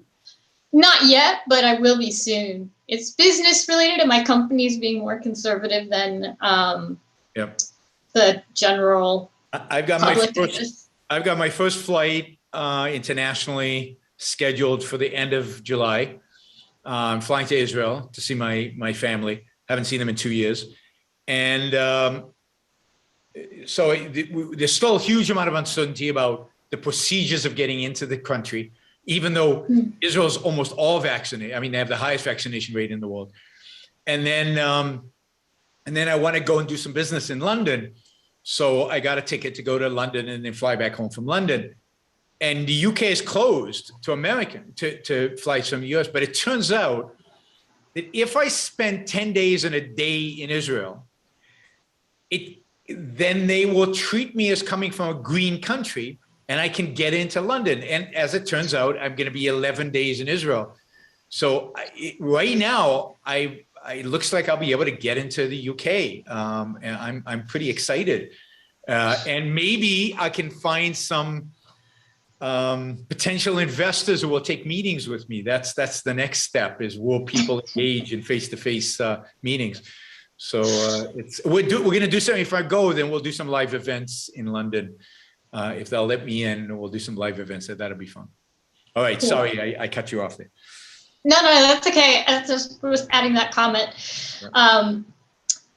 So my question is, we were talking about robots in space, and that's kind of cool. I don't know what to think about whether it's possible for a robot to ever have consciousness in the sense that a human does, with self-awareness and free will and values. And then if so, would it be a good thing or a bad thing? Or, there's definitely people with very strong opinions on the it would be a bad thing side. What do you think about that, whether it's possible and the prospects for it if it were? So I think we think of robots wrongly, right? So if you think about robots as software and metal, it zeros and ones electronic, I don't think it's possible. Because I think a prerequisite for consciousness is life. Mm-hmm. And I think the whole AI, they're skipping over the stage of life. And first you need to create life. And then you can create intelligent life, or conscious life, or free will conscious life, right? Mm-hmm. So the steps and life is not electronic, life is biological. Now, what's the difference between biology and zeros and ones? I suspect a lot, right? I don't know exactly, but it's the interconnection between various biological materials, carbon elements on Earth, who knows what in other planets, but there's something about the synergy of putting things in a particular way. So, and this is interesting because I was just in a seminar, I saw a lecture by a guy who is basically invented a chemical computer. where all the computing happens in chemistry, not in electronics. And it's as fast, he says, as a quantum computer. So much faster than any computer we have today. And it works. Wow. And it works. Wow. It's unbelievable. And it is a guy in the UK, he's a professor at the UK. I was super impressed by this guy. And he made the point that his goal in life is to create life. Now, once you start, if you can create life in a lab, and you can slice onto that, in a sense, kind of start building biological materials, right? I don't know if biological computer, which is what we are, there's a sense in which what we are. Then I can see it, but then is it a robot, right? Is it our conception of a robot? So I think consciousness is a biological phenomenon, not an electronic phenomenon. And I can't prove this, of course, but this is just my sense of it. And therefore, what you would need is to create life consciousness biologically. And could we create it like that, with not from human DNA, but just from scratch in a sense? Yeah, but we're a long way, long way. I don't see any reason in principle we can't. And then when we do, it's another human being. So even if it doesn't look like a human being, maybe we created in some other form. I don't know why we would do that, but let's assume we did. Then whatever it is, if it has consciousness and it's a cognitive being, so it deals with concepts and it has free will, so it's a reasoning being, then it has rights. That, you know, then whatever it is, even if we don't call it a human, it has rights. But we're so far away from that world that, you know. Yeah. Well, biology is certainly infinitely more complex than the electronics. I mean, all of the different molecules and signaling pathways and everything. It's just staggering. We don't fully understand hardly any of it. And I don't think you can create consciousness without it. There's just no evidence that you can. You know, consciousness is something that comes from life, and it comes from biology. So first, let's figure out life, and from a scientific basis, we can't create life in the lab. Never mind consciousness, never mind free will, right? Let's create an amoeba from scratch. We can't even do that, right? I think that would be pretty amazing. Like to make something, just a single cell or analogous organism out of something synthetic. Yes. I think that would be just so awesome. And then it would just be, you know, you could just set it up in conditions that it can evolve into something. So that's what this, that's like maybe start with a bat virus and then just make it a little bit synthetic. There you go. But that's what this professor is working on. He's working on basically a creating life, a synthetic life form that synthetic in the sense that man-made, and that would be so cool if you could do it. So I actually, you know, I want to get him on. I'd love to interview. I'd love to meet him because he seemed like, just from the lecture, he seemed like a really cool guy. And I want to understand this chemical computer more because. Yeah, me too. Is he have a book or like something? Carbon gain of function. Just look chemical computer. Just Google chemical computer, and I think it comes up. Okay, I will. That sounds awesome. But he does. He has papers on it. He's a academic who's written a bunch of papers on it and actually has a patent out on it and is as a working prototype that's out there. And he says is better. And he has a whole idea about how even theoretically it's better than quantum. There's some problem with quantum computing about verifiability or something like that. I don't understand it, right? Because I don't completely understand the quantum world. But he says this doesn't have that problem. So it has the benefits of quantum without the problem with quantums.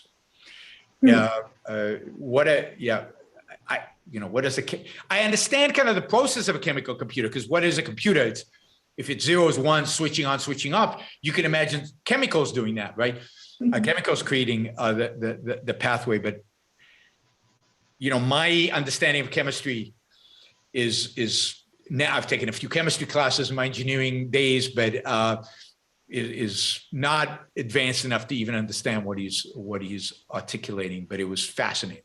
It was fascinating. Well, what I have a hard time imagining is how it has so much more computing power, analogous to or on the level of quantum computing or higher, because that's just that in itself, even if we never get life out of that, is pretty amazing. Yes, it is. And I don't know why it's so much faster. I guess because there's something about the limits of a transistor, the limits of putting so many paths in a transistor versus chemistry, where you can create, it's like biology, what you said, the complexity is so great.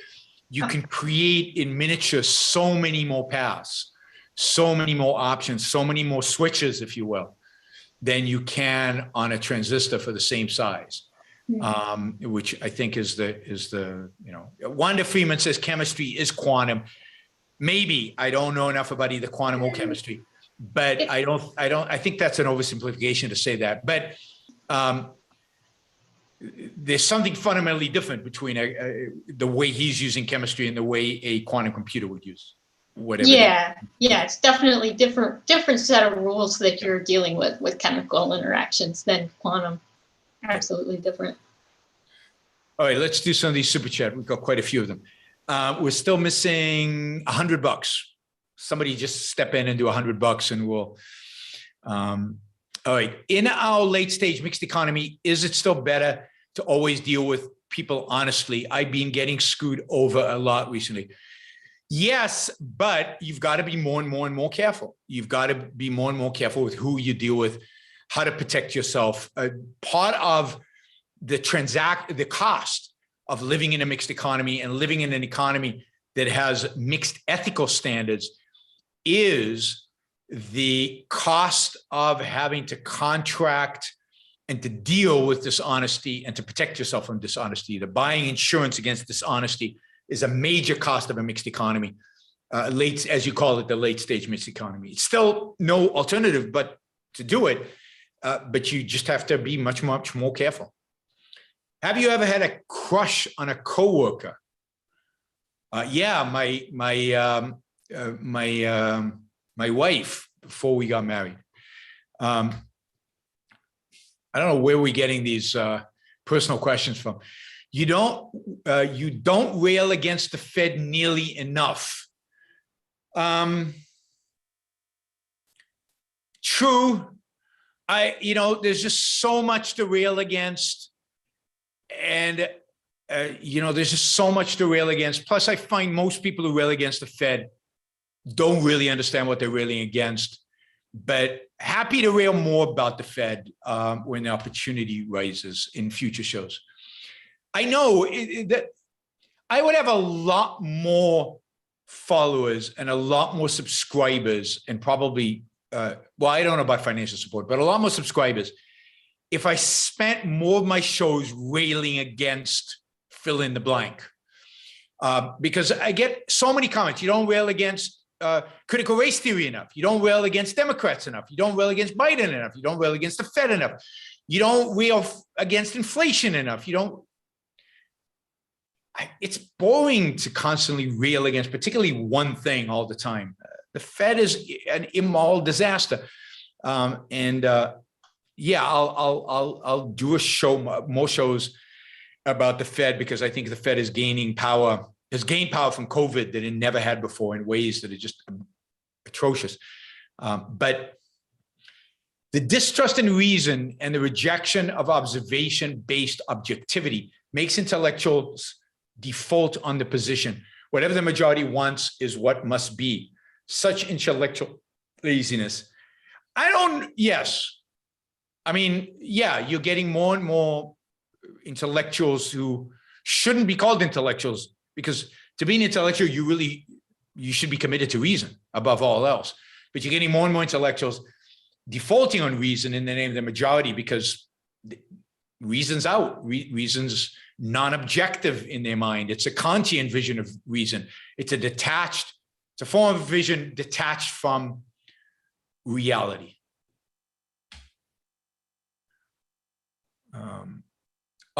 Anti-capitalist intellectuals more riddled with envy towards men of ability or contempt for the common man's ability to be free to act on his judgment. I'm not sure more than whom. I mean, anti-capitalist intellectuals riddled with envy towards men of ability or contempt for common man. Oh, more envy or more contempt?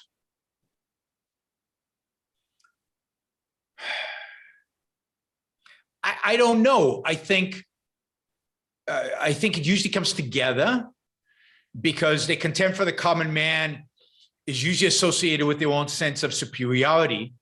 The envy of men of ability comes from their sense of inferiority. And usually they have both, right? Usually they combine both of those. Think about, again, Tui psychologically, Tui from Fountainhead. So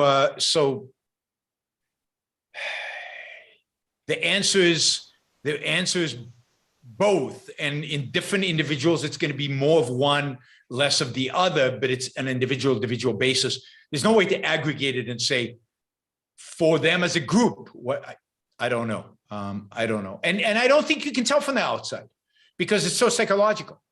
You'd have to know the person pretty well to be able to tell what's driving it. But usually it's a combination of both. Given our current culture, do you agree with Thoreau that the mass of men live lives of quiet desperation? Well,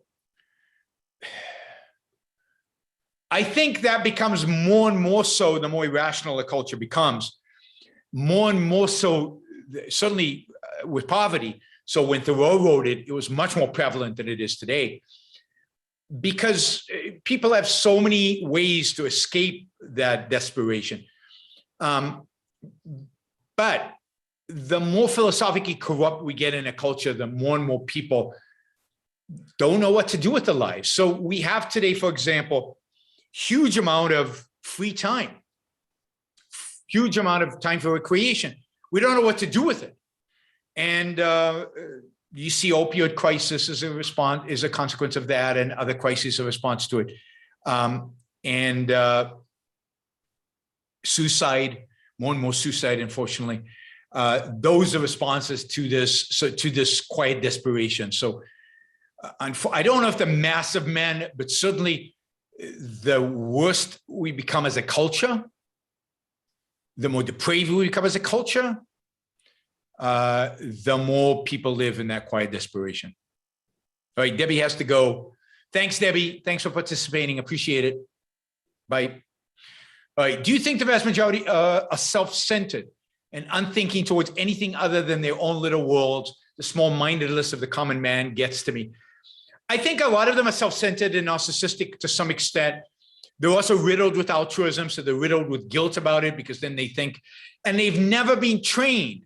They've never been told. They've never considered the idea of thinking for themselves and living for themselves and being rational and what that entails. So, but yes, the small-minded, but small-mindedness and altruism, that clash, and altruism really create the small-mindedness, because altruism teaches them to live for others. They don't want to live for others. It doesn't make any sense to them to live for others, but they don't know how to live for themselves. They have no tools. They've never been told it's okay to live for themselves. They've never been told what that looks like, that it requires rational engagement. So they default to petty narcissism and to petty mindedness. It's sad. Is taking steroids to get a six-pack immoral? Well, it depends on your assessment of the damage that steroids take on your body. I think they probably, I'm not a physician, so I don't know, but I suspect that they're probably not good for you, that they probably do harm to you. And therefore it is immoral if you're doing harm to yourself in order to get a six-pack. A six-pack is a value, but only in the context of health. And if you're undermining health in order to get a six-pack, you're living a contradiction. You're getting a six-pack to look good for the sake of other people. You're being second-handed or narcissistic, and that's not a good motivation for anything, including a six-pack. So the only reason to get a six-pack is because it represents something vis-a-vis health. And if you're undermining health by getting it, then don't do it. You say you should never dwell in regret, but what if you murdered someone? How do you move on from that? Well, you can't. You're finished as a human being. So you should basically give yourself in, admit to murdering somebody, and live your life in prison, having done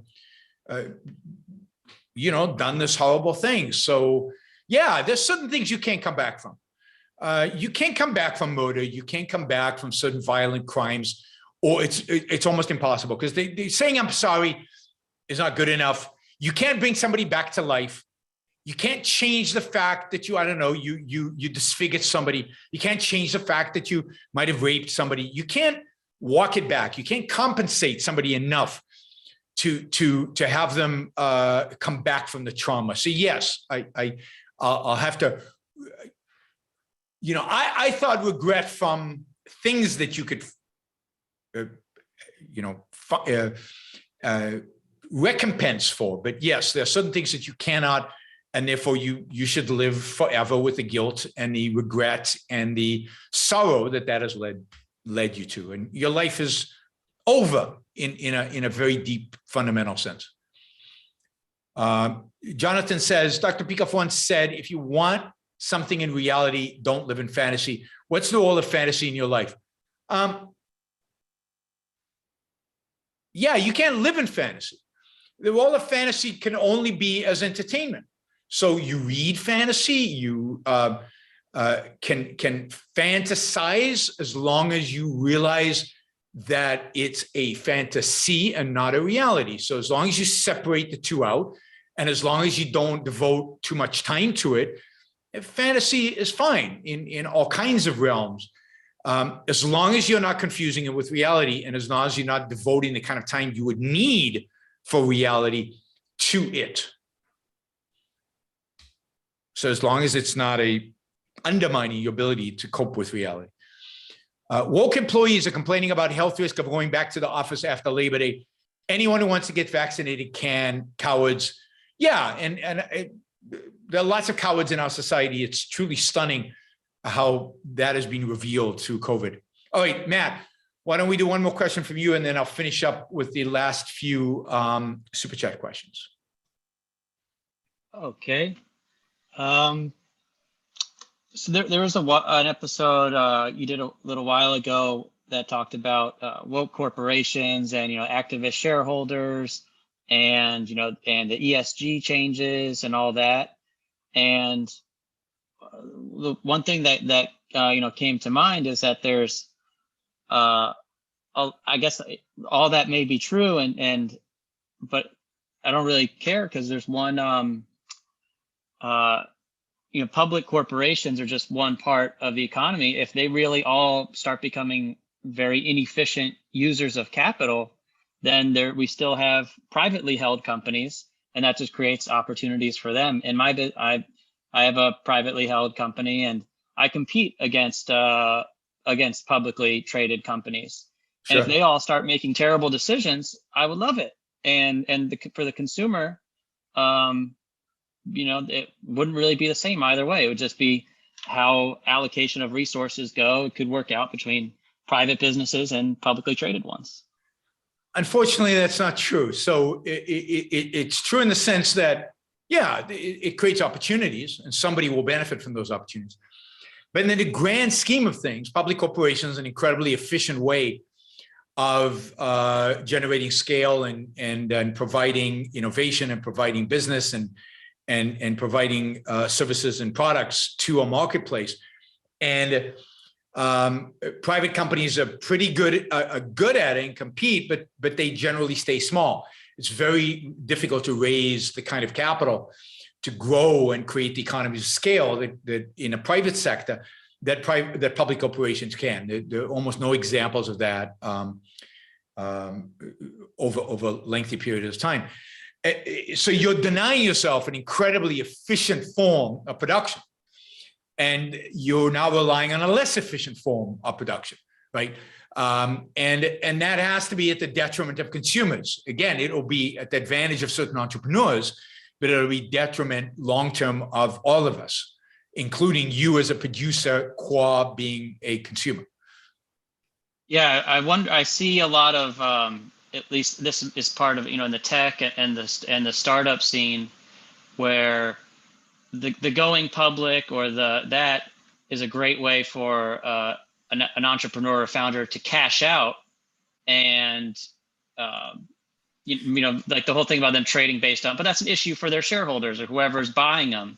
When they when companies trade on multiples of their revenue and they're not even profitable, and there's ins and outs to account anyone there. An accountant can manipulate for tax purposes or how much you're spending on R&D. I know there's a lot that goes into determining your profit, and you can make choices in how you operate your business of how profitable you want to be on paper or how much you want to just fuel growth. But yeah, I don't know. No, I just thought it was public corporations don't exist primarily so that people can cash out. Public corporations exist because they're an incredibly efficient way of raising large amounts of capital and the creation of large scale businesses. Scale is important in business, and in some businesses, at least under some circumstances, scale is a value to all of us from an economic perspective. And if you deny that in the economy because you make it so expensive or so inefficient to be a public corporation, we all lose from that. So any deviation from the ideal of that would happen in a free market. In a free market, there would be public corporations, and is a net loss to all of us. Right? I know how much being, if you're 100% shareholder, how much you care about something, versus if there's no person, everyone just owns 0.1% or less, or there's there's one shareholder who owns 5% and then everything else is less, then you got a committee and it's all, the incentives all realign, and it's a whole different game. And yet the most successful companies in the world are publicly traded companies. And they grow, and if you look at their growth rates, if you look at their productivity, if you look at the innovation, it truly is astounding. So with all of that said, and with all of those caveats, it's still true that they dominate the economy. And it's not artificial. It's not because of government. It's not because of cronyism. It's because it's an efficient way to grow. Yeah, I think there's something to be said for having a large swath of people feel like they're invested in the success of But there's also value to just raising a lot of capital, just a lot of money. And by the way, there are mechanisms today to maintain the kind of control that you have as a founder. Zuckerberg controls Facebook, even though he owns very little of it, because of the different classes of shares and stuff and things like that. So there are a variety of ways to get the benefit of private, full ownership. I get to make the decisions, it's mine, and still be able to access capital markets and raise a gazillion dollars, right? So Ford family still controls Ford, despite of the fact that they're minority owners in Ford, because of the way they've structured their shareholder classes. Voting shares and non-voting shares. Yeah, exactly. Some shares give you a cut of the net income, but you don't get to vote, voting, right? Or whatever. Yeah. Mm-hmm. All right. Scott asks, can the dim view become a rationale for ignoring the threat of the left, because fighting the left can cause the rise of the right-wing authoritarianism? No, I mean, you've got to fight the enemy in whatever guise the enemy takes. What dim gives you a picture into is what is the real threat, and who are you really fighting, right? You have to fight. You have to fight everybody who is not an I. You have to fight the D and you have to fight the M. Now, what dim tells you is beware of who you align yourself in the fight. And, that's what you have to be careful. But it doesn't mean don't fight. Of course, you should fight the evils that exist out there, partially because the more the left wins, the more D2 wins, the more likely M2 is to win, to win ultimately, right? So the faster D2 wins, the faster M2 will win. So even if you just want to slow it down, if you want to slow the rise of right-wing authoritarianism, you have to slow the success of the left. So unfortunately, there are no shortcuts. You have to fight everybody. You have to fight everybody. CRT might be a religion. All bad ideas are religion in some sense, but is it a integrating religion or is it a disintegrating religion? Not all religions are the same. Not all religions are created equal. And I've argued it's disintegrating for the reasons I have already given. All right. Many of the people whom main career focus is fighting the woke and analyzing the logic are ending up with psychological problems. Yeah, it's very, very hard to fight the establishment. It takes a lot of effort and a lot of work, and it's constant. I don't think it's because you're analyzing their logic. I think it's because you're constantly under pressure and constantly isolated, and it's very, very hard to do. In your show on pride, you mentioned that you can only have pride in yourself. Can you be proud of your kids? I feel that I am, or am I actually just proud of my influence on them? No, you're actually proud of your influence on them, and you shouldn't even be proud of that. What you should be happy for the fact that they, because you might have influenced them, but ultimately they have to accept your influence. It's their choices that make them what they are. And you should just be happy that they are making the right choices. So you're happy for them. I don't think that's the same as pride. I think the pride is something you earn yourself. And sometimes you take pride in stuff your kids do that you don't really deserve because it's their choices that led to it, not yours. Although you could do a better or worse job, obviously, with them. You're on any rare books you own by your favorite authors? I don't own any rare books. I never got into collecting rare books and investing money in rare books. Even Ayn Rand, I don't have any rare Ayn Rand books. They always are very, very expensive, and I've never devoted resources to that. Sam says, is perfection possible? Yes, I've talked about that when I talked about pride. It is possible in that you are fully rational, that you're fully committed to your values. Doesn't mean you don't make mistakes. It doesn't mean you don't do things that are wrong. It means that you're committed to rationality, which means fixing those mistakes. It means being rational about recognizing them and adjust and making the right adjustments. Is it possible in an irrational society? Yes, it's harder because I guess what is rational, because you're often faced with choices that are, and I can't think of a concretization of it right now, but I'll think of one of something for one of the Iran rule shows. You're often faced with choices where there's no good answers to. But again, as long as you're committed to rationality, even in an irrational society, even if you can't, even if the choices you face sometimes are never good, but if you're doing the best that you can, then yes, then within the context of the world in which you live, you are being perfect. And that's the only sense in which perfection means anything. All right. Thanks, guys. I appreciate the support, appreciate the questions. Don't forget to like the show. We're still below 100 in the like. We should be above.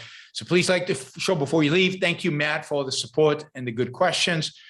Thank all you guys on the super chat. Thank you for listening. Thank you for being here. Don't forget to support the show on yourongbookshow.com/support.